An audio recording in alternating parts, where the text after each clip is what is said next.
दुल्हन की मांग भरने के बाद दूल्हे की तबीयत बिगड़ी। जब तक लोग कुछ समझ पाते, दूल्हे ने शादी के मंडप के पास ही तोड़ दिया दम। मामला मुजाहिदपुर थाना क्षेत्र के मिर्जान हाट स्थित एक विवाह भवन का।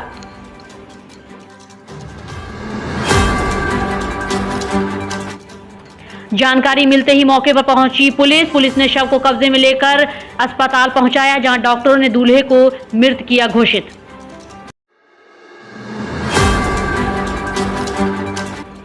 सिंदूरदान के 3 घंटे बाद सॉफ्टवेयर इंजीनियर दूल्हे की दिल फटने से हुई मौत। 31 साल का विनीत ससुराल में सुबह 8 बजे चाय का कर रहा था इंतजार। अचानक से नीचे गिरा और मौके पर ही तोड़ दिया दम।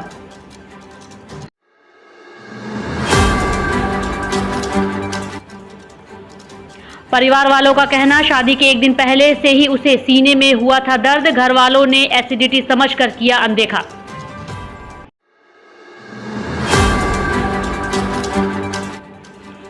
डॉक्टरों का कहना, विनीत की मौत हार्ट अटैक से हुई। उसके दिल में झिल्ली के चारों ओर भर गया था खून, जिससे हो गई उसकी मौत।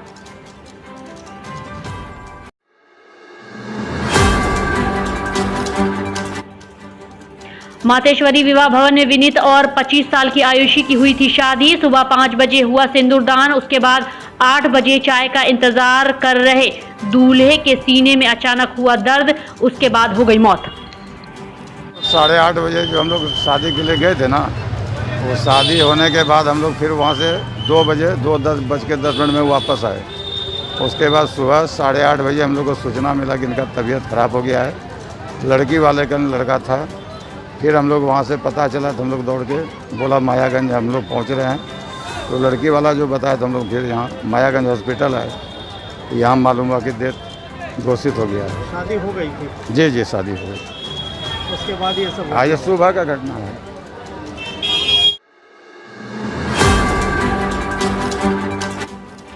पटना हाई कोर्ट ने लिया बड़ा फैसला। बिहार में जातीय जनगणना पर तत्काल लगा दी गई है रोक लगने से नीतीश सरकार को लगा बड़ा झटका। अगली सुनवाई 3 जुलाई को। सर्वे में हम 500 करोड़ रुपये खर्चा करेंगे, वो गरीबों का पैसा का एक तरह से मिसयूज होता है। इसलिए इस बात को हाईकोर्ट मेरे समझ से उचित समझा कि ये निर्णय जो है आपका जो पॉलिसी लिए हैं उस संविधान के विपरीत, स्टैट्यूट के विपरीत, सेंसस एक्ट 1948 के विपरीत है। इसलिए हम लोग को लगता है कि इंक्रीमेंट इससे मिला है। 3/7/22 को सुनवाई होगी।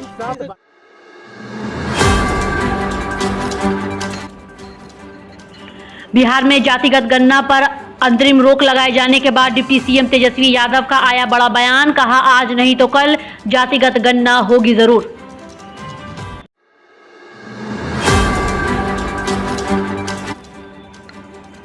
तेजस्वी ने कहा, राज्य में है इसकी जरूरत। सर्वे से गरीब की वास्तविक स्थिति का चलेगा पता। किसी एक जाति के लिए नहीं बल्कि सभी के विकास के लिए जातीय गणना कराने का लिया गया था फैसला।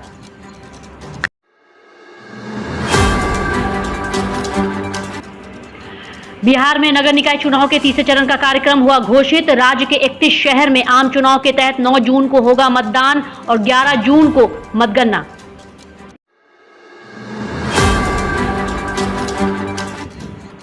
राज्य निर्वाचन आयोग ने आम चुनाव कराए जाने के लिए कार्यक्रम की कर दी है घोषणा के बाद सभी संबंधित निकाय क्षेत्र में आदर्श आचार संहिता हुई लागू।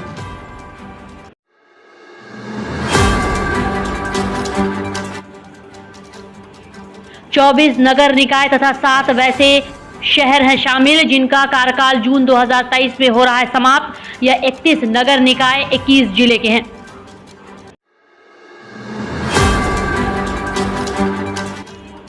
दो नगर निगम मधुबनी और सहरसा के भी होंगे चुनाव। इसके साथ ही 20 जिले के विभिन्न निकायों के 31 रिक्त सीटों पर भी कराया जाएगा उपचुनाव।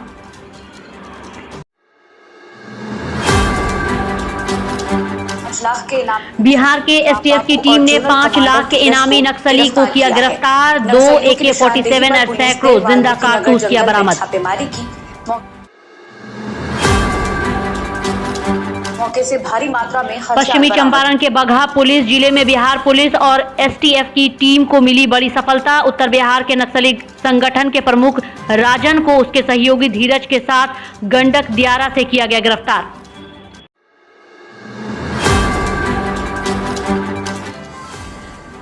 राजन की पिछले 22 वर्षों से पुलिस को थी तलाश। सरकार की ओर से राजन के खिलाफ 5 लाख का इनाम था घोषित।